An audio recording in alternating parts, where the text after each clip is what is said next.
There are some positives and benefits to mail-in voting.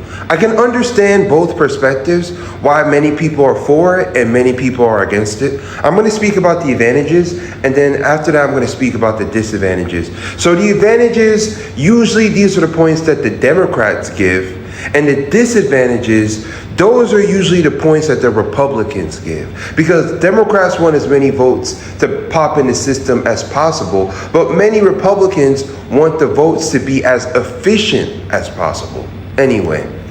Number one is security tracking, all right? Now, they say about only 4 cases out of 10 million votes are actually fraud. And that's according to Brooking.edu. Mail voting fraud data points to low risk and high benefits, all right? You can look it up yourself. They say 4 cases per 10 million, okay? So it's very, very secure, all right? And there's also like signature verification and barcode tracking, etc., right? Next, you have number 2, cost efficiency. It's a lot cheaper, all right? You don't have to have a whole voting booth set up. You don't have to hire a bunch of people to stand there so that way you can open up the booth and have security there, etc. You don't need that if it's a mail-in ballot, right? Number 3, increased turnout, okay? Increased turnout. Because it's so accessible, you know, all you do is get the ballot sent to your house, you fill it out, sign it, and then you call it a day. It's so accessible that way compared to stopping your entire day and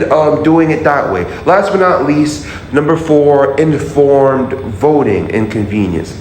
With informed voting, you have the ballot right in front of you. Most people don't know all the names that are listed on the ballot. Most of the time, people will probably know between 2 to 4 people that they can choose to vote for, right? But when you have the ballot right in front of you, you can Google names, you can look up their history, you can see what type of person they are. You're able to be more knowledgeable on all the people you are about to vote for compared to otherwise, right? So other people will now get the opportunity to see, hey, what is that guy about? I've never seen this person before. So you can actually Google the names of the people whose names you see on the ballot. Those are the advantages. Those are the arguments that Democrats give as to why we should do mail-in voting. Now let's go for the disadvantages.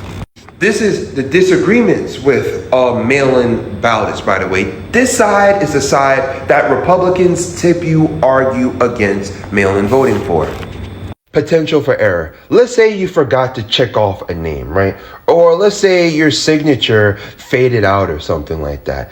Your vote isn't going to be counted, right? But if you go in person, it's going to be a lot easier for your vote to be counted because somebody will look over exactly what you checked for, right? And then they'll tell you, hey, don't you want to check this a little stronger? Hey, don't you think you want to sign your signature a little harder? So there's more likelihood for error when you do the mail-in ballot compared to when you do it face-to-face in a booth.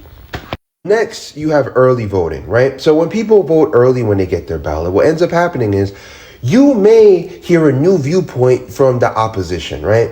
And voting day didn't start yet, so what ends up happening is you may want to change your opinion, right? But because you already put your vote out, it's too late to change your opinion. So when you vote in early, you don't really have all the information available to you yet. But you can also argue that for the same side as well. You can be like, okay, but when I get my ballot in the mail, I can sit down with it. And while I'm sitting with my ballot, I can Google everyone's name. I can find out information about their friends and their family. So that's really a positive and a negative, honestly.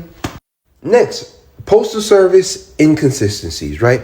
Maybe the town across the street from you, maybe it takes 1 day for your vote to be counted, but maybe the town across the street in the other direction, it may take 5 days, 10 days even for all the votes to get counted because their postal service isn't as efficient as the other postal service, right? Which isn't fair. So it will take longer for all the votes to be counted, and nobody wants that. Lastly, coercion. You may be guilted into voting for somebody else, right? Like, let's say you really want to vote for Bob Bobenstein, right? And your whole family is like, okay, we all got the ballots. We should all sit down and talk about who we're voting for. You don't want to do that, but let's say you're going through hard times and you live with your mom. You're like, okay, I'll do what I have to do. And then they say, okay, before we send out our ballots, let me see exactly who everyone voted for, right? And they believe if you don't vote for exactly who I voted for, then you can't live in this house with me anymore, right? So you vote for someone you don't want to vote for only because you want to stay in the house. But if you did an in-person vote, nobody would know who you voted for, right? You can keep your privacy. Another thing Republicans say is the issue voter fraud, right? They say that it's very easy for someone to just make up an identity or put out some fake information and vote for somebody, right? But anyway, if you like disagreements, if you like stating your opinion, right, follow my channel. Be safe. Yesterday, a Supreme Court ruling came out, which essentially said that it would allow for post offices to be able to identify who's eligible to mail in their ballots. This really isn't anything groundbreaking, and it's basically because that's basically already how it is, essentially. State by state, there are requirements for who is able to mail in their ballot. Additionally, the Supreme Court, it was very clear to say that they were not ruling on the merit or the legality of the executive order or anything like that. They're ruling on something different, which, interestingly enough, it's kind of odd because then it places the process as one where, okay, we're going to say that they can do this, and then when it's implemented, you do have the ability to once again challenge it, right? So that the ruling that came down from the Supreme Court is not the end all be all. It's essentially putting us on a merry-go-round. And if you don't know, early voting is about to happen soon. It is September. The election is in November. I believe the first state that does early voting, the earliest state that begins voting would be South Carolina or one of the Carolinas, if I'm not mistaken. But what it does is it puts us back on a merry-go-round, because what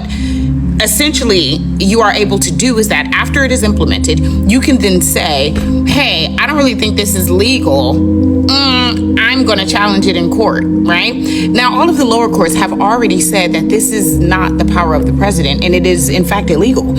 And so, essentially, what I feel occurred, right? What I feel occurred is the fact that you have those that are Trump supporters on the Supreme Court. This was a bit of a dog whistle, very similar to the Second Amendment. I mean, very similar to the 14th Amendment situation that happened with the Voting Rights Act kind of thing. They're splitting hairs, okay? Splitting hairs to seem in favor of, but not too much in favor of. It's a very weird and precarious place that these conservative justices are in. However, because of the fact that they have done this and not closed the door for there to be additional legal challenges, it's like, hey, so elections are going to be happening soon. We don't want to impact the elections by saying no. So what they did was they allowed for it to go forward. As soon as it is implemented, then you can challenge it. And once you challenge it, I believe in their minds, they're like, the lower courts are going to stay it anyway. They're going to freeze it again. Because that's essentially what happened as to how it got to the Supreme Court. All of the lower courts were like, no. And so it got to the Supreme Court. And so the Supreme Court, I believe, is back at it saying, well, they'll just challenge it and then it'll be frozen through the time of the election. So essentially it means nothing. But what it does is it creates confusion. And because of the confusion, I want you to be prepared on what you should do, okay? Because we are action oriented. Make sure to like, share, send to your family. Start thinking of a plan now. Hello, go pick them up. Go pick them up, especially if you are in a red state. Thing number one, pick them up. Take off of work. You take off of work for other things, okay? That good concert, there's something going on. Mental health day. Count this as a mental health day. Say you're out sick. Go pick them up. If you know somebody who is not able to make it to the polls on their own strength, go pick them up. Now is the time to caravan. Okay, now is the time for you to go ahead and put that van to use, babes. Put that van to use. Make sure that they can get to the ballot. Make sure that they can get to the poll. Thing one. Thing two, make sure that everyone is registered to vote. Make sure that you are registered and help them. We have a population of people that are getting older in their years and they're not able to utilize technology. Make sure to help them out. See how you can help assist them with making sure that they're registered.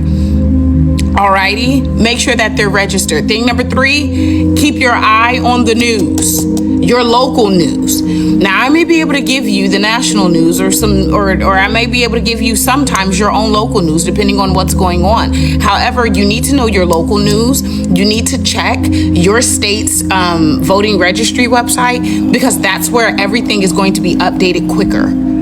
It's going to be updated first there, I promise. Because in order for me to give you the information that I have, I go and I check them. Okay, so there's nothing that I know that they ain't already published. I'm gonna tell you the truth. All right, and this way we are not being reliant on whether or not it's going to be frozen, whether or not it's going to be stayed, whether or not it's going to be overturned. You gotta get in motion.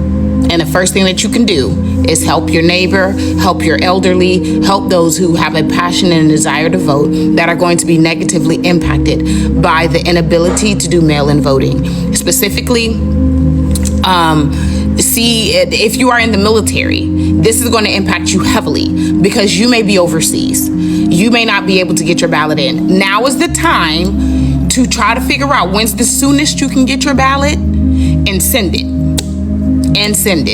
Because what we already do know is that they have said that you do have to count the mail-in voting. So they're not saying that you can't mail it in. They're saying that we're going to pick and choose who can do it. So if they say you can't do it, and you in the military, you overseas, baby, go ahead and do it. What's the worst they gonna say? No, you couldn't? And I heavily doubt that happens. Okay, so if you saw the headline saying that the Supreme Court just cleared the way for this administration to restrict mail-in voting, slow down, because that headline does not tell you the whole story, because I freaked out a little bit at first. Okay, so hey y'all, Yolanda here, and listen, I'm popping on for this legal brief because with the midterms fast approaching, people need clarity and not panic. So here's what happened. The Supreme Court lifted an injunction that had blocked part of this administration's executive order involving mail-in ballots. But the court did not decide that that executive order itself is constitutional. The issue before the court involved whether or not the states that were challenging that executive order had the standing to bring that challenge at this stage. Basically, it's a procedural ruling. Is it still confusing? Yes. But this is not the same thing as a Supreme Court saying, yes, the president has the constitutional authority to do all of this. That's not what this ruling says. And there's another important piece I want y'all to understand. Now, the Postal Service had already finalized rules that said that states had to provide certain voter information, ballot-specific procedures, and these barcodes, and could potentially allow the post office to refuse delivery of ballots that didn't comply. But those rules are still blocked by a federal court order under a separate injunction right now. So what does this mean for you? Okay, let's keep it simple. Right now, follow the voting rules that are provided by your state and your local election officials. Please do not assume mail-in voting disappeared overnight. That's what they want you to think. And if you plan to vote by mail, early is your friend. Last minute is not. So for my North Carolina peeps, absentee ballots begin going out on September the 4th. The deadline to request one is October the 20th. And ballots must be received by 7:30 p.m. on Election Day. Regardless of where you live, here's what I need you to do. Check your registration. If you're going to do a mail-in vote, request your ballot early, track it, and pay attention to official election updates because y'all know this litigation is not over. The Supreme Court removed one legal roadblock, but it did not resolve the constitutional question. And it certainly didn't magically solve the logistical chaos that could come from changing how millions of ballots move through the mail weeks before an election. So don't panic. Stay informed, get yourself a voting plan, and we have to have numbers that are so huge at these polls that the results cannot be challenged, despite what someone says. So follow for more. And as always, let's have the conversation. So the Supreme Court just basically handed Wigs R Us mail-in voting. Not all of it, but the most important parts to me. The Department of Homeland Security can now move forward in creating a state citizenship list using federal government records. This list will be compiled of each state and all their U.S. citizens who are at least 18 or older. The United States Postal Service can move forward to Wix R Us proposed mail-in ballot system. Under the new plan, states will have to provide information about mail-in or absentee voters. And the United States Postal Service could ultimately be instructed not to send out mail-in or absentee ballots to people who are not on that list. Now, these new fucking requirements can be imposed on ballot envelopes and could include barcodes to track them. This order also puts federal government in action to investigate and enforce election administration, which could mean plainclothes federal agents or ICE at our damn polls. All this means is that we didn't make sure that we're registered to vote and we get out and vote. Take that as a sick day or a half day. I don't give a shit which one you want to do, but make sure you vote. Do you know how old mail-in voting is in this country? The Civil War, Lincoln's running for re-election. There were hundreds of thousands of Union soldiers away from home fighting in this war. And obviously, they can't just leave the battlefield because they need to go vote. So states had to figure out how these men were going to participate in this election while they were off fighting in that war. And that's when absentee voting really takes off in this country. Soldiers voted from camps. Some ballots were sent home.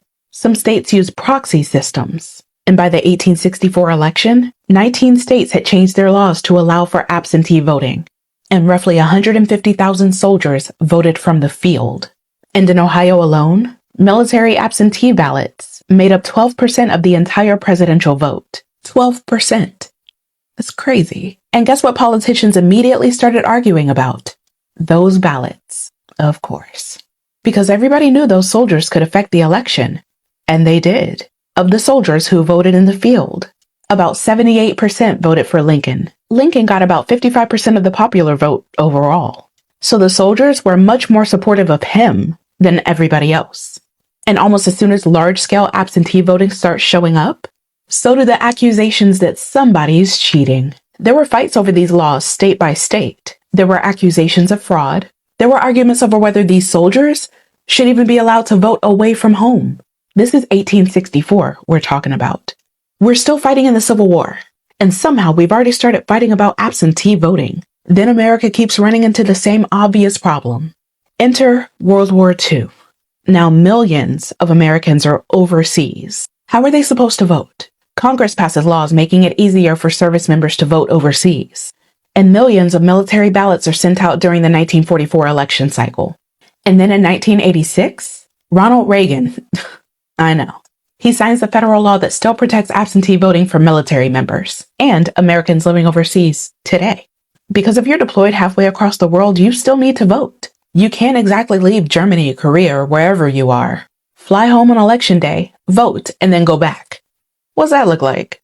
You need an absentee ballot. Now, Private Bone Spurs, he wouldn't know anything about being in a deployed environment and still needing to vote.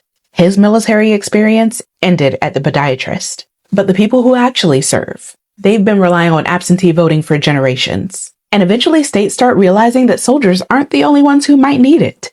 Maybe you're sick, maybe you're elderly, maybe you're disabled. Maybe your job keeps you from getting to the polls. And eventually some states basically say, why are we making people give us a reason at all? California adopts no excuse absentee voting in 1978. Then Oregon takes it much further. In 1998, Oregon voters decide whether they want elections conducted entirely by mail. 69.4% say yes. So Oregon starts mailing ballots to voters. And since I already know where somebody's going with this, fraud.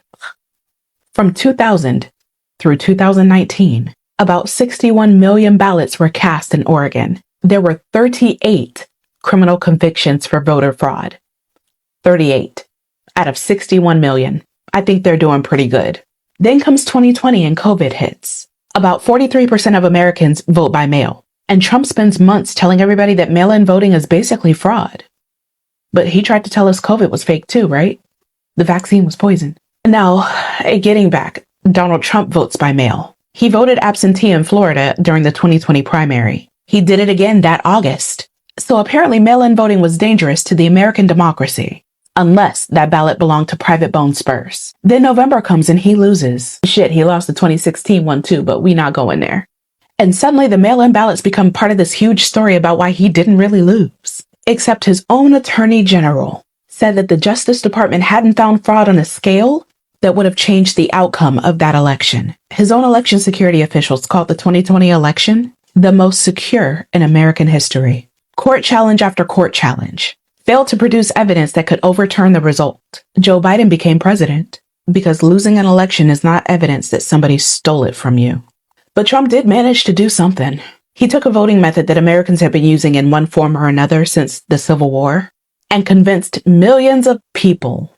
It apparently materialized during COVID with a Biden-Harris sticker on the envelope. And now we're still dealing with it. We're still dealing with him. My God. So now it's 2026. And apparently 162 years of absentee voting still hasn't settled all of this for him. In March, he signed an executive order dealing with federal elections. Part of that order goes directly after mail-in ballots. This administration wants states to maintain lists of people eligible to participate in mail and absentee voting. And then it brings it in.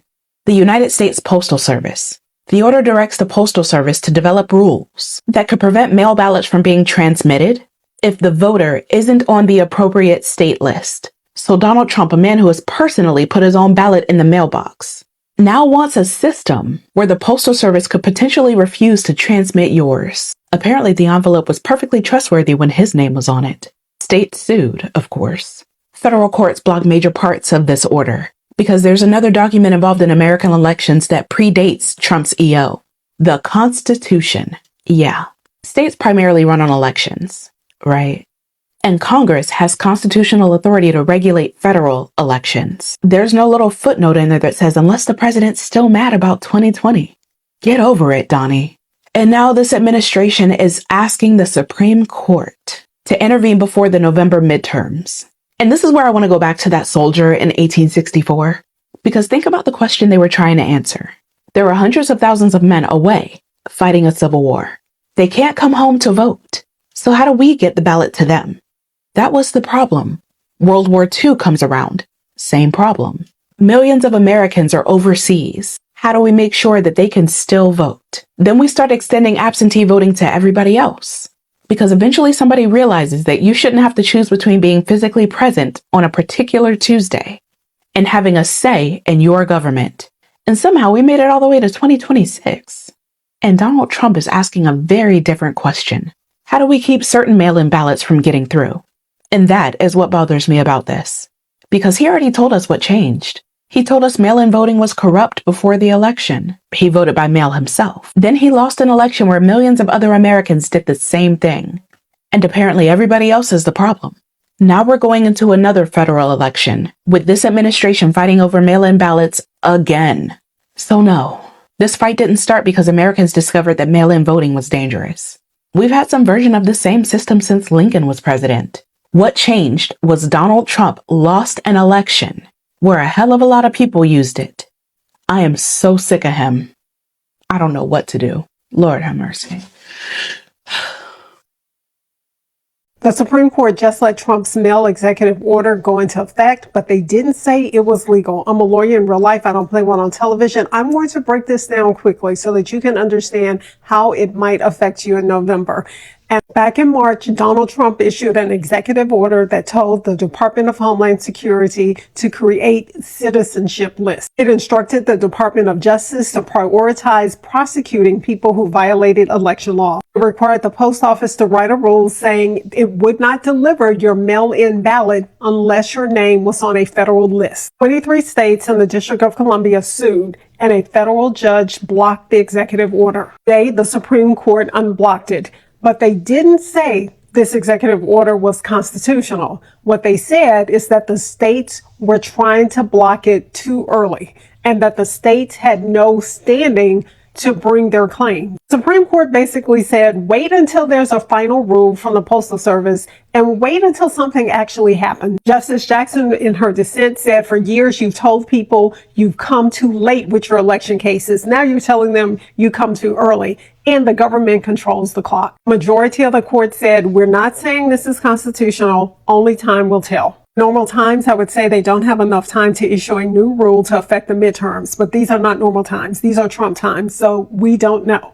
If you want a deeper breakdown of this case, follow, like, and share, and you'll find a longer video on my page. Let me know what questions you have in the comments. The Supreme Court ruled that mail-in voting may be blocked by the midterm. Trump is one step closer to blocking mail-in ballots because on March 31st, 2026, he put out an executive order allowing the Department of Homeland Security to determine which Americans are eligible to vote in states for the midterm, giving them ultimate power. Wouldn't that give the Department of Homeland Security discretion to prevent people that would be most likely to vote against Trump? Good luck proving that. Because on top of this, it allows Trump to use the federal government to investigate and prosecute state officials that don't abide by DHS. So if DHS says certain people can't vote, those people can officially not vote. He'll also change mail-in balloting where the federal government can make mail-in votes ineligible. And states will have to follow specific lists that makes people eligible. But Trump himself votes by mail-in ballot, so wouldn't that just disadvantage people that are also likely to vote against Trump? Well, this executive order was initially blocked, so Trump appealed it to the Supreme Court and they ruled in his favor 6-3. This just happened today. 23 Democratic states initially sued Trump before the Supreme Court passed it. The Supreme Court said since harm hasn't been caused yet, they can't sue. So they would have to wait until after midterms. So state officials can be prosecuted if they don't do whatever Trump says? Yes. Theoretically, if the federal government is not acting independent of Donald Trump, they'll do whatever he says, giving him ultimate power over America and dismantling the democracy. Isn't the point of checks and balances and separation between the federal government and the state to prevent things like this from happening?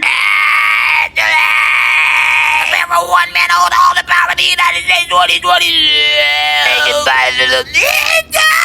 I've been waiting for this one. The election in November just completely changed. The Supreme Court of the United States just restored President Trump's executive order dealing with mail-in ballots and how they have to be handled going into November. Meaning that regardless of what state law says, the post office will not be delivering mail ballots after Election Day for them to be counted. And that, ladies and gentlemen, has a lot of the Democrats, I think, up in arms is too nice of a word to say. They are, they're pretty upset. They're pretty upset. They're screaming, actually.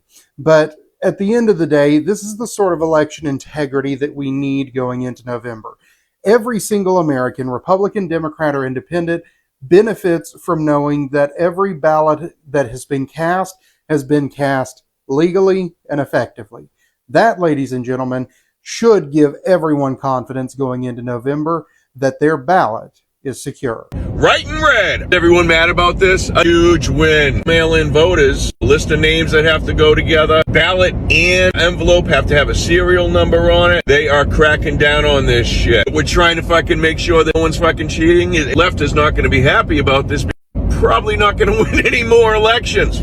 Wow, we're actually doing shit the way it should be fucking done. I mean, it's just voting for the President of the United States or voting for the fucking governor. I mean, why wouldn't we want to have it?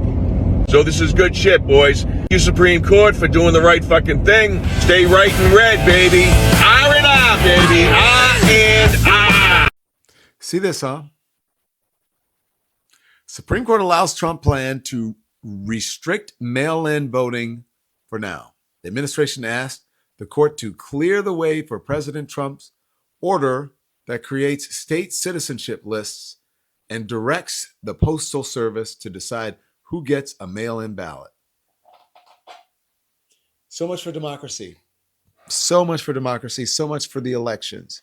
Now, I've asked Democrats a number of times on the show, hey, sure we're going to have a free and fair election 2026, 2028. Yeah, he can't restrict voting rights. He cannot federalize or nationalize the elections.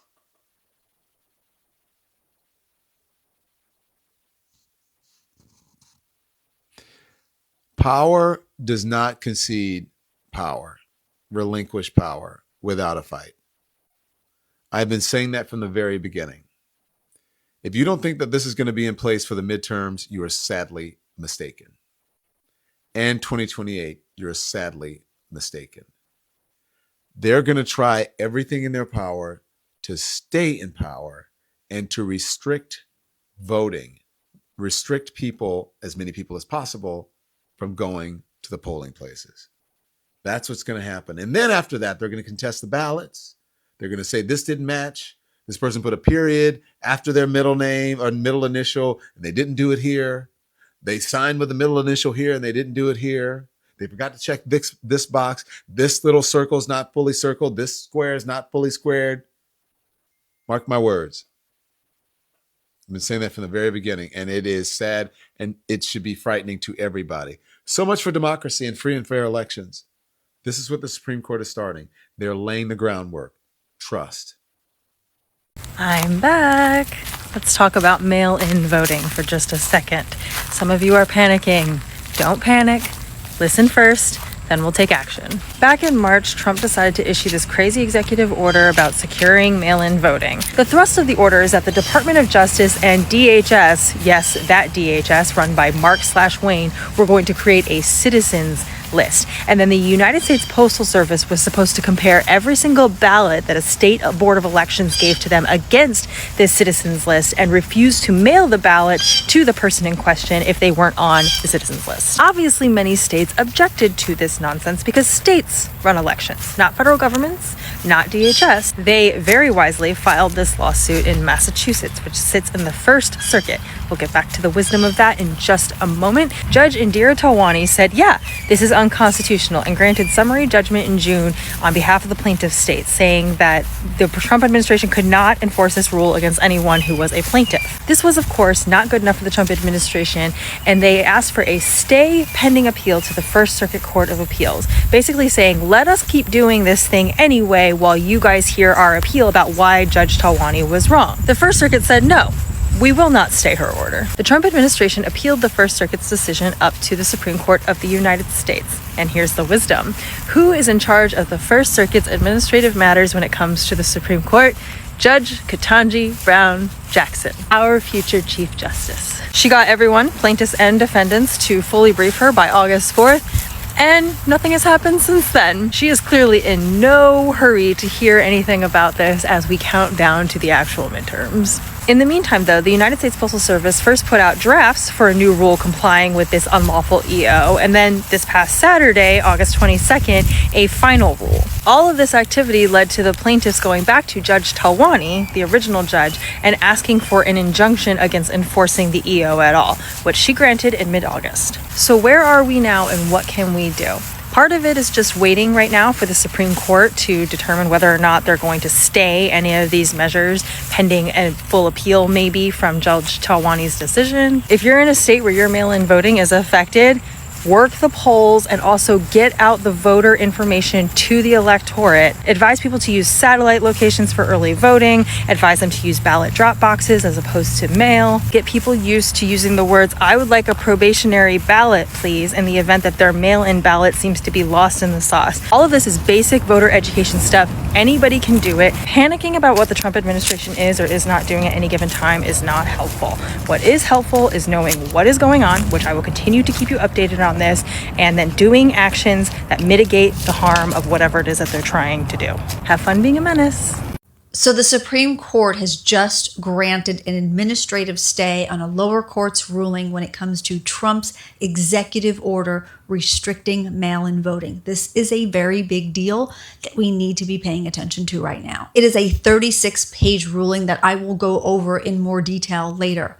But what people need to understand is that this is going to cause some chaos that we need to overcome. One of the things that his executive order was going to allow is that Homeland Security could take the voter rolls of states and compare them to the information they had in their system in regards to who is a citizen and who isn't.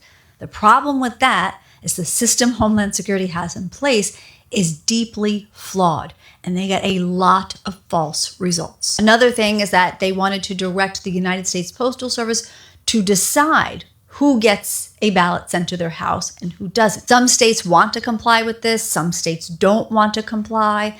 But what this does is it sets Trump up with a way to contest the results of an election he's not going to like in November. We can do something. Just because he wants to take over our elections doesn't mean we need to let him. So I'm going to read through it and I will come back with more information about exactly what this does and doesn't do, and then we'll figure out what we need to do in each of our states. But right now, You need to make sure that you are registered to vote, the people in your life are registered to vote. And if you have an option to come up with another plan than to vote by mail, that you do that. That is one way around this for now.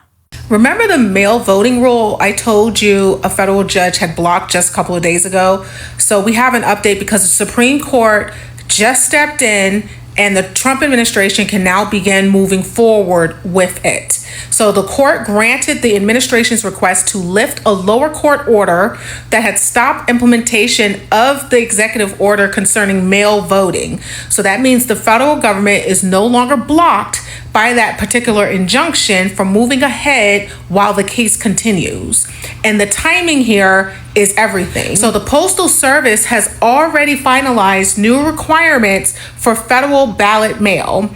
Under that system, election officials would face new envelope and barcode requirements and would have to provide certain voter and ballot information to USPS before mailing ballots. The rule can also allow the USPS to reject certain outgoing ballot mailings from election officials if those requirements aren't met. So just a few days ago, USPS acknowledged that it could not implement those requirements for the 2026 election while the court injunctions remained in place. Now the Supreme Court has changed that legal landscape. But this does not mean every part of the system instantly takes effect tomorrow, and it does not mean your existing mail ballot is suddenly invalid. AP reported that it remains unclear how much of the new system can realistically be implemented before the November midterms, especially because some states are preparing to send ballots within days. Additional litigation is also expected. And nearly 47 million Americans, about 30% of voters, cast ballots by mail in the 2024 general election. So now the question is no longer whether the administration will be allowed to try implementing these changes. The question is how much can actually be implemented this close to an election, what states will be required to do, and whether any of this ultimately changes what voters themselves need to do. So for now, do not assume your voting method has changed based on a headline. Check your state and local election officials for the rules that apply where you live. And I will keep following this because the story just changed considerably. Mail-in voting has its roots all the way back to 1813 in Pennsylvania. Yeah, soldiers in the War of 1812 used it. Once again, Abraham Lincoln was in favor of mail-in voting during the Civil War to allow people to continue to have a voice even if they were fighting for their country and not at home. Military families could be affected with this executive order that the Supreme Court has now allowed Donald Trump to blaze forward with restrictions on mail-in voting. Some of you think they'll never touch that. Military is completely different. Is it? Is it? We start to think that everything's off limits until it's not. The military has been voting absentee mail-in ballots for over 200 years. Why the problem now? I've been watching the executive branch take a lot of interest in our vote, questioning the validity of elections, trying to change voting requirements, trying to change how ballots are handled. That's a lot of energy aimed at a system that hasn't produced evidence of fraud anywhere near large enough to justify treating the entire thing like it's broken. And naming these efforts things like Save America is very good marketing, because now if you oppose the policy, it can sound like you oppose America. Words matter, and sometimes flipping the script is the script. This is why checks and balances matter so much. When the executive branch tries to take power that Congress has not clearly given it, Congress and the courts are supposed to push back, and our job is to push them to do it. It shouldn't matter who's sitting in the Oval Office. If a president doesn't respect the limits the Constitution places on presidential power, that should concern all of us. Today, I saw this headline: Trump's mail-in ballot order gets Supreme Court boost. And my first thought was our military. Because Americans have been voting by mail since the Civil War, when soldiers needed a way to vote while they were away fighting. We eventually passed federal laws specifically protecting the ability of military members and Americans overseas to vote from abroad. And now, in 2026, we're having a national fight over whether the executive branch can use the Postal Service to impose new requirements on mail voting while military ballots are literally preparing to leave election offices. So the question that I can't get past is, why are we destabilizing a voting system that Americans serving thousands of miles from home have no choice but to trust? Because if you're willing to put on a uniform, leave your family, and go wherever your country sends you, your country shouldn't make you fight to get your ballot home too. Now, here's what the Supreme Court actually ruled. It didn't rule that Trump has the constitutional power to do this. It ruled that one group of states challenged the plan too early. Basically, the court said you haven't been harmed enough yet for this particular lawsuit to stop it. And maybe that makes sense in a courtroom, but elections have deadlines. Ballots have to go out. Votes have to come back. And once an election is over, you can't exactly put democracy back in the box and say, okay, now let's figure out if that was legal. That's the part I want you to notice. The Supreme Court didn't say that the president has the power to do this. He said the constitutional fight is not ripe yet, which leaves us with a much bigger question. How much are we willing to let happen before the law decides that we have been harmed enough to stop it? Let's talk about the way that your vote may be under attack right now. The Supreme Court just handed Trump a win on mail-in voting. Okay, let's talk about this. If you vote by mail, you need to pay attention to this one. The Supreme Court just ruled 6-3 to lift a lower court injunction that had been blocking part of Donald Trump's executive order targeting mail-in voting. But here is the part that I need everybody to understand.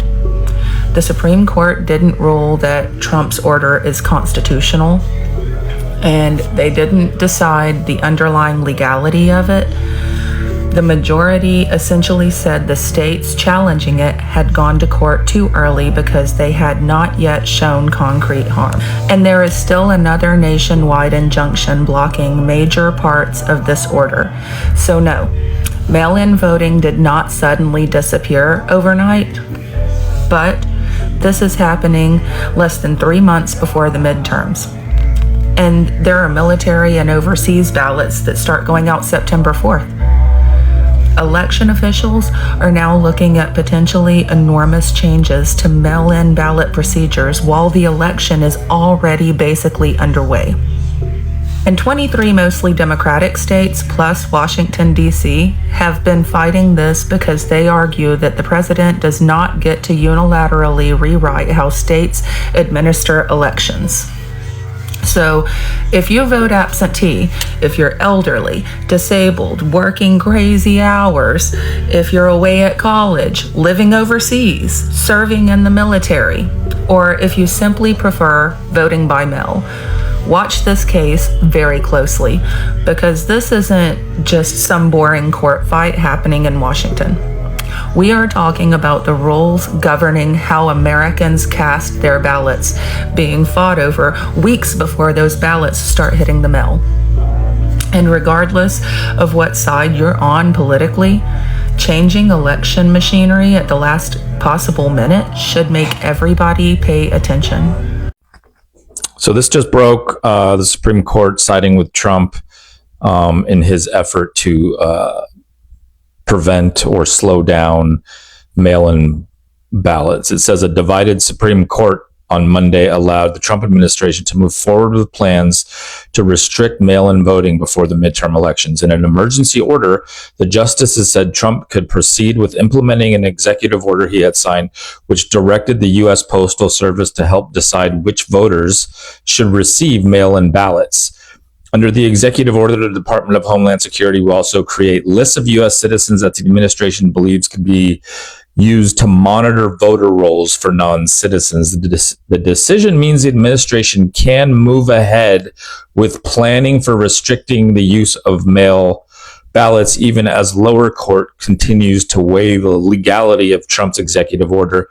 But with little more than 2 months until Election Day and considerably less before early voting begins in many states, it remains unclear whether the White House's rules will be in effect for a midterm election in which control of both chambers is at stake. So nothing really is happening yet. This was a win for Trump. This is just going to create more doubt in the election. This is what Trump is trying to do. He is trying to create chaos around voting because he knows the Republicans are fucked this October come midterms. So it's not panic yet, but I mean, we know what they're doing. This is exactly what what he's been trying to do since he got in office. I mean, he votes by mail, but he doesn't want anybody else to vote by mail because he knows mail-in ballots lean heavily left. Let me know what you guys think about this. The Supreme Court just made what is one of the most catastrophic rulings in recent history, in my opinion. The court has approved Trump's executive order directing the post office to stop sending mail-in ballots to states refusing to comply with the Trump administration's illegal request that states provide voter data to the federal government for election security purposes. Those purposes, of course, are based off of Trump's repeated claims that he only lost the 2020 election due to mail-in voting fraud, claims that have been thoroughly debunked literally every single time Trump has made them, including in courts with Trump-appointed judges presiding. None of that matters to the sycophants in control of the Supreme Court, though, so now we are in a situation in which the President of the United States can selectively make it much harder to vote in certain areas by not approving voter rolls in those locations. And given that over 30% of voters voted by mail in the 2024 presidential elections, that is a very big deal. Now, technically, the ruling isn't a direct approval of Trump's order, but more of a side ruling that states don't yet have the grounds to sue, but it is effectively the same thing. I'm not going to go over the in-depth logic of the decision, as I have for other Supreme Court rulings, as it is incredibly circular and self-contradictory, but the short version is that the Supreme Court looked at the first two versions of Trump's executive order as if they were in a vacuum, and since neither of them causes harm to the states individually, the states don't have grounds to sue over them. Of course, those two provisions don't exist in a vacuum. They form the foundation for the third provision, in which Trump orders the post office to create a rule blocking states from receiving mail-in ballots. So the idea that they are not harmful in and of themselves is quite frankly absurd. As for the final provision, the court essentially kicks the ball down the road and even closer to election time by ruling that since Trump has only ordered the post office to create a rule and that rule has not been finalized yet, the states don't have standing to sue over it and must come back when harm has actually been done. Which is basically the equivalent of the cops telling you that they can't arrest someone just because they have a gun pointed at you. The person has to actually shoot you first. Since allowing the government to continue implementing this process so close to elections will cause irreparable damage to midterm elections, even if the order is later determined to be illegal. Which is, of course, the whole point. By allowing this order to proceed so close to elections, the Supreme Court is helping the Trump administration create a severe distrust in the mail-in voting process, which not only makes it harder for people to vote, but also enables other forms of disenfranchisement that can only occur when people have to vote in person, such as voter intimidation by Trump's private military force, ICE, which the Trump administration has repeatedly suggested it will send to polls to prevent more imagined voter fraud.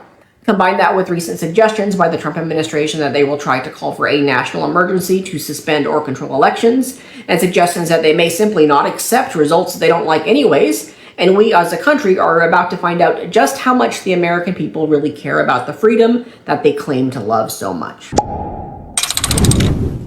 People are understandably freaking out about the Supreme Court decision yesterday about mail-in voting. Justice Jackson even said in her dissent that this was going to sow needless chaos into the midterms.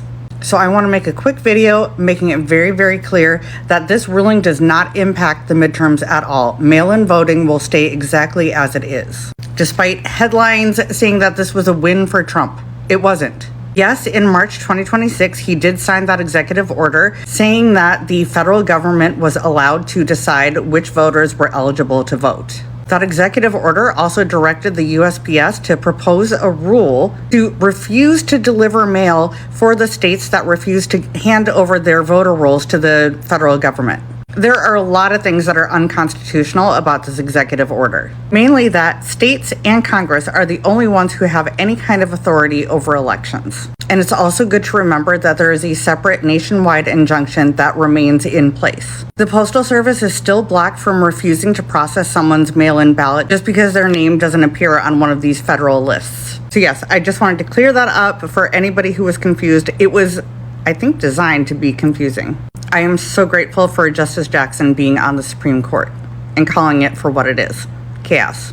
I tell you all the time, whenever Republicans get into the voting business and they try to enact voter ID or the SAVE Act or any sort of contortion of how to mail in a ballot or go vote, or you have to bring this document or make sure that this is on the up and up, it is not to verify whether the voters are legitimate. It is to sow confusion. Confusion is the point. It always has been, because whenever there is any sort of barrier or confusion for a voter to cast their ballot, they just don't show up. And Republicans are at the point, they have been for decades, where they don't have the support, they don't have progressive policy that voters agree with, and so they lean on confusion and disenfranchisement to win elections. They use other avenues like gerrymandering as well, but this is a prime example of knowing that you don't have the support, and so you are betting on low turnout. States run their own elections. It is a way to avoid the federal government from putting their sticky hands in it and taking control over elections. And this regime doesn't care. They are creating their own voter rolls, demanding states provide their voter rolls to them to compare. And if there's any sort of error, any sort of confusion, or something doesn't match, then that voter is unable to mail in their ballot and use the USPS to do so. There are states in this country like Oregon and Washington that only do mail-in voting. So this is a significant decision by the Supreme Court. We've still got a couple months to go, so a lot can happen. They didn't decide on the legality of this. In the decision, they said, we're not deciding on legality. We're just saying that they can continue to do this until otherwise noted. But it's the same tactic that they had for voter ID. We want to prevent voter fraud, even though the examples and proof of voter fraud, minuscule, mind you, did not impact the outcome of an election. It doesn't matter. They use it as a tactic to sow confusion and disenfranchise voters. It's a tale as old as time. I also think it's fair to note that this entire action was done by an executive order. It's not even legitimate legislation that was passed by the legislative branch. It was something signed by Donald Trump, and he's being able to do this because of the exorbitant executive power that they have enacted for him during this second term. I'm going to go ahead and do an Aaron Parnas and say I have breaking news about the Supreme Court's ruling. They ruled in favor of the Trump administration. He can go forward with his executive order, which he put in place back in March, which would effectively cut down on the mail-in voting from state to state. Now, I'm trying to watch what I say because I literally just posted this video and they took it down. I don't know why. I'm just literally reporting what I just read in an article, but whatever. It'll be what it'll be. It is what it is. All I'm saying is that Trump's executive order is going to go forward. There is a little bit of room for some individual states courts to push back on it, but for the most part, the Supreme Court did give him the go-ahead to put that executive order in place. And basically what it is, he's trying to cut down on supposed illegal voting that he alleges was the reason for his loss in 2020 to Joe Biden. Without evidence, of course. He never puts forth evidence for any of these bombastic claims that he makes. But anyway, long story short, go out and vote. If you can, go to the voting, put your vote in that way, because mail-in voting is going to be a little iffy now. That's all I'm saying. All right, stay blue, follow, subscribe, like, all that Aaron Parnas stuff. Take care, guys. Vote blue. Don't take this down, TikTok. The Supreme Court sided with the Trump administration and officially cleared the way for an executive order that would restrict mail-in voting right before the midterms. Let's get into it. So, of course, the court's 3 liberal-leaning justices dissented from the unsigned order. Now, it's not clear how much the order can be implemented before the upcoming midterm elections, as some states will begin sending their mail-in ballots within the next few weeks. Now, the United States Postal Service laid out its implementation plan last week. Now, just in case you do not remember, the executive order was signed back in March, and the order calls for creating lists of eligible voters and directs the Postal Service to deliver mail ballots to people that are only on those lists. Now, Democratic officials in 23 different states and D.C. decided to sue to block the order and argue that it violated constitutional powers over elections and could cause chaos. Now, the lower court decision was basically like a judge in Massachusetts who blocked the plan for the midterms and an appellate court who upheld that decision. The judge later issued a second nationwide block because you can't do that. But of course, the Trump administration appealed and the Supreme Court sided with Trump, who uses mail-in voting, by the way. Now, another judge in Washington allowed the order to proceed with an appeals court backing that decision, but leaving room for future challenges. This is going to be absolute chaos as we are only a couple months away from midterms, which will determine if Republicans keep control of both the House and the Senate. Because if they don't, chances are the Trump agenda is dead in its tracks. This is the developing story, and I'll do my best to keep y'all updated as more information becomes available. Your mail-in ballot may not arrive in time this election, which means your voice will be silenced and your vote won't count. Hear me clearly. Stop scrolling and come on in. Do not vote by mail in this election unless you have to. Yesterday, the Supreme Court handed Donald Trump a 6-3 victory, allowing parts of his election executive order to move forward while the lawsuits continue. At the same time, Donald Trump has openly pushed to end mail-in voting, and his administration is demanding voter registration data from states. So no, mail-in voting has not been banned, but why would I voluntarily put my ballot in the middle of changing rules, lawsuits, post delays, and political interference? They do not have to take your vote away. They can make it harder to vote, creating confusions and letting you find out there's a problem when it's too late. So my advice, if you can go and vote in person, do so. Vote early.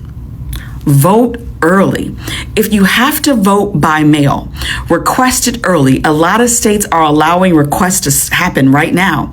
Follow every instruction, track your ballot, and confirm it was received. This election, I mailed it, isn't enough. I want to know my ballot was cast and counted, and my voice was clearly heard when I voted. Do not gamble with your vote. Good morning from the beautiful land of Africa, Mama Africa. I don't know how you're doing over there. I hope you are well. So guys, what really happens when the people that are most affected by America's voting debate decide that, oh my God, we've just had enough already? Because you see, at the moment, as I am speaking, America's fight over voting is not just about the Democrats versus the Republicans. No, it is not about Trump versus the opposition. No, there is much deeper than this or about this conversation that's happening. The black voters have come out. They are right in the middle of this story. So there's this story about mail-in voting that has once again become a major political battlefield in America. President Trump just pushed new federal measures dealing with citizenship verification and mail-in and absentee ballots. So if you look at his administration, they are saying that the changes are about election integrity and security. But then, of course, not everybody supports this. And others are saying that these particular rules could actually create confusion and make it harder for some voters to cast ballots successfully. So now there is this particular midterm elections that is approaching now in November, and I can tell you, people have already gone to the courts to fight this particular decision. So just like some few days ago, Democratic-led states and voting rights group, they renewed legal challenges against the new USPS rules that's connected to Trump's mail voting policy. So the question here is, what are black voters actually saying? Are they defending the mail-in voting? Are they worried about voters' rights? Are they supporting stricter election rules? And of course, it's just kind of confusing for now, because Black Americans do not agree to all of this. Anyway, my good people, I want us to talk about Black voters who are actually paying extremely close attention to the rules surrounding access to the ballot. Today, I want us also to talk about, this issue beyond the political topic. I want us to look at the history. I want us to look at the number, the arguments, the reactions, and also why this debate could become one of the most important but political battles of the 2026 election cycle. Why mail-in voting matters in America. So if you look at mail-in voting itself, it's not one single system across the entire land of America. Different states have different rules in regards to how they vote or elect. Some states, they do allow voters to request absentee ballots without providing a specific excuse. Others, they have to have an additional requirement in order for you to qualify for mail-in bag voting. And 8+ states, they currently conduct elections primarily through mail bag, meaning that ballots are generally sent to registered voters. So if you look at millions of Americans, voting by mail is about convenience, honestly. Maybe someone is working long hours, maybe they have mobility problems, maybe they live very far from the polling station, maybe they have young children and they cannot be able to go and leave them, or they just prefer to vote before election day. But then, some Americans believe that voting should involve stronger identification and verification procedures.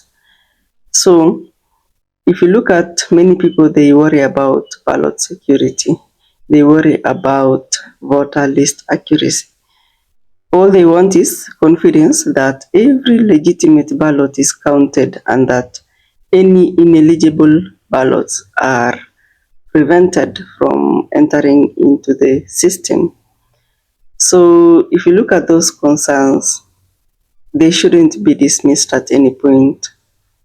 But you see, concerns about election security also should not automatically become accusations that widespread fraud is occurring.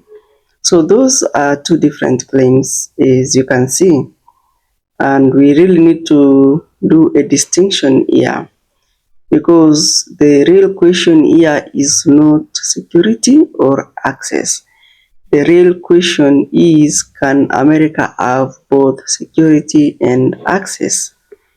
Anyway, Black voters have spoken out very loudly. We have attached their clips here in our videos. I hope you really watched all of them.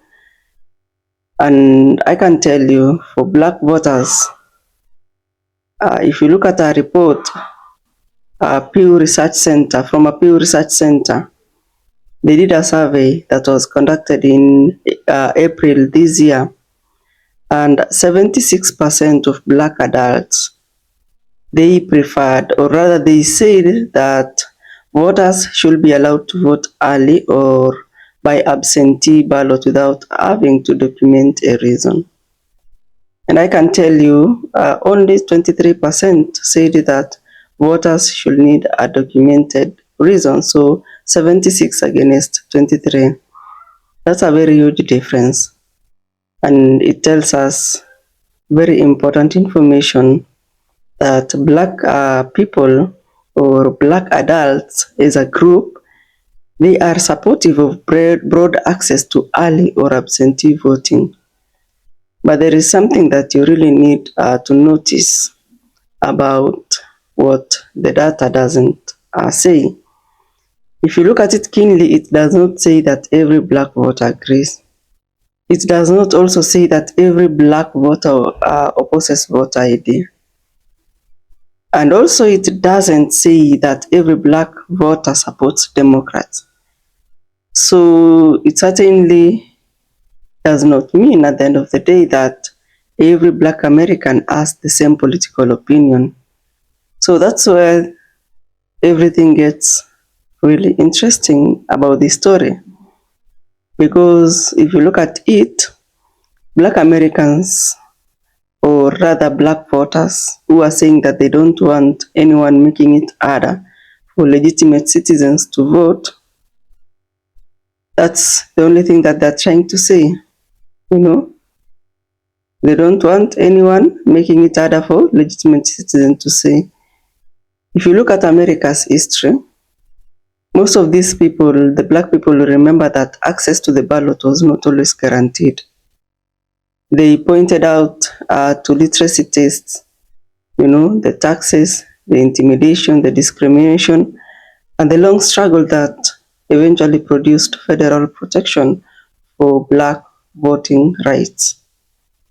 So few voters in America are saying that, these voters, the Black voters in America, are saying that voting access is not just an administrative issue.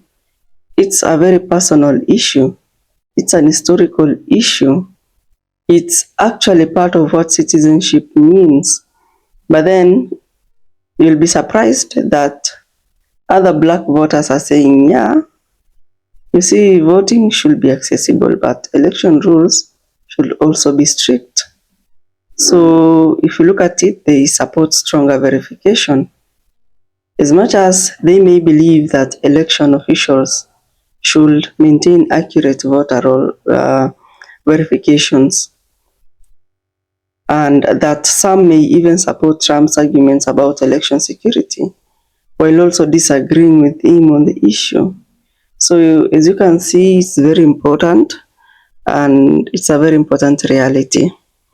Because if you look at political parties, most of the time they want voters to believe that racial groups move as one giant political bloc, which is not the case. So there's this issue about the Trump connection. And we really need to understand this because remember, March this year, the president signed an executive order that focused on citizenship verification and voter eligibility in federal election. So this particular order also directed the USPS to begin rulemaking that involved mail-in and absentee ballots. That included requirements, that involved official election mail markings and unique tracking barcodes. So the administration of Donald Trump is saying that these measures, they are meant to strengthen election integrity. But then the oppositions, or those that don't agree, the critics, they have an argument that the federal government is moving too aggressively into an area that has traditionally administered largely, they are using this particular system. So the disagreements, they have reached the court corridors, and the Supreme Court came out and lifted an earlier injunction that involved Donald Trump's order. But that did not settle the underlying legal questions.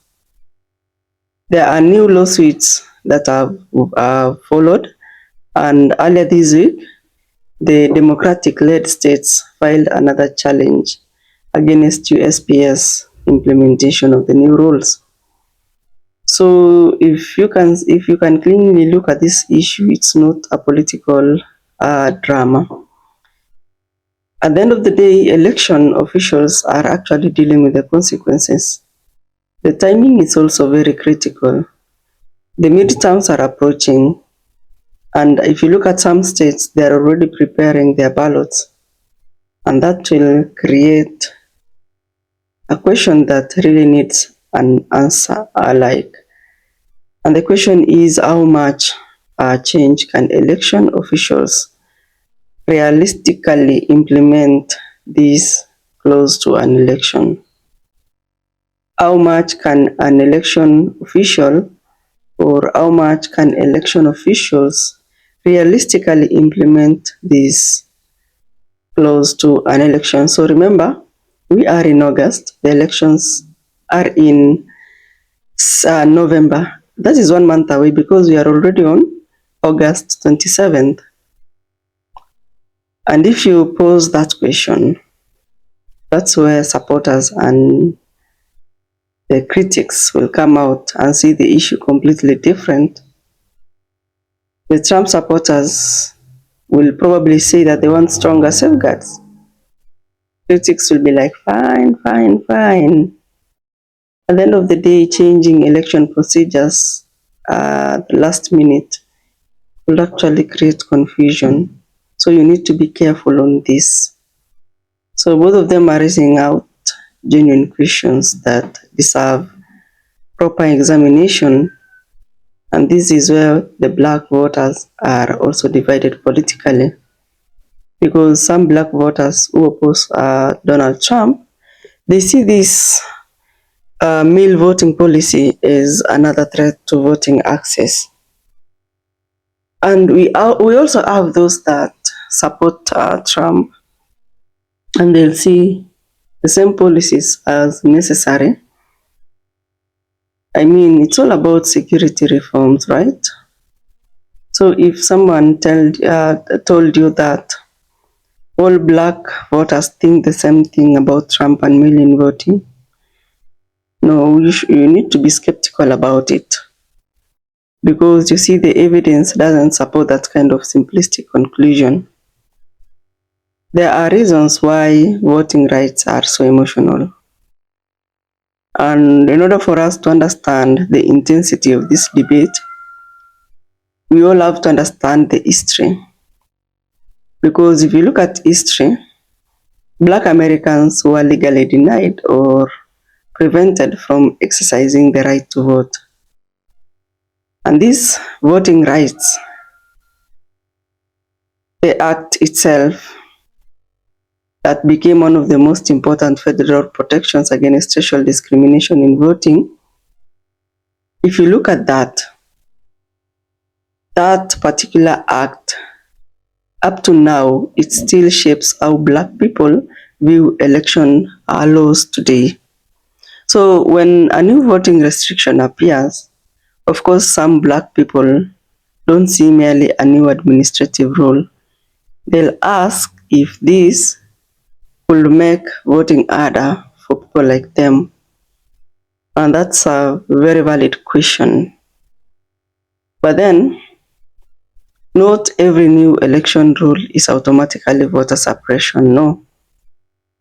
A state can change ballot procedures for so many reasons. Some may probably change because they may be designed to improve administration. Some may change because they may increase security, expand access. You see? Some may genuinely make voting more difficult, but then let's not focus on that. That's why each policy that is being introduced has to be examined. So this year, several states have passed laws involving absentee voting. They have passed laws involving voter registration, citizenship documentation, voter ID, and other election procedures. So, I don't know what you think about that, guys. Probably you could let us know in the comment section below. Anyway, is America debating election security, or is it debating voting access? What do you think, guys? Because if you look at Trump supporters, they are saying that elections need stronger safeguards. They want voters to trust that the system is secure. They want legitimate ballots. They want confidence that election procedures are properly enforced. Very valid concerns, by the way. So, the truth that Black voters are exposing is that Black Americans are not a monolith. Black voters are not simply waiting for politicians to tell them what to think. They are actually debating, disagreeing, questioning, and paying attention. And some of them, they want broader access to mail-in voting. Of course, they want stricter safeguarding, but again, they just want things to be in place. Anyway, guys, thank you so much. If you watched the clip up to this point, I truly appreciate your presence here. I'll see you in the next video. Kindly subscribe.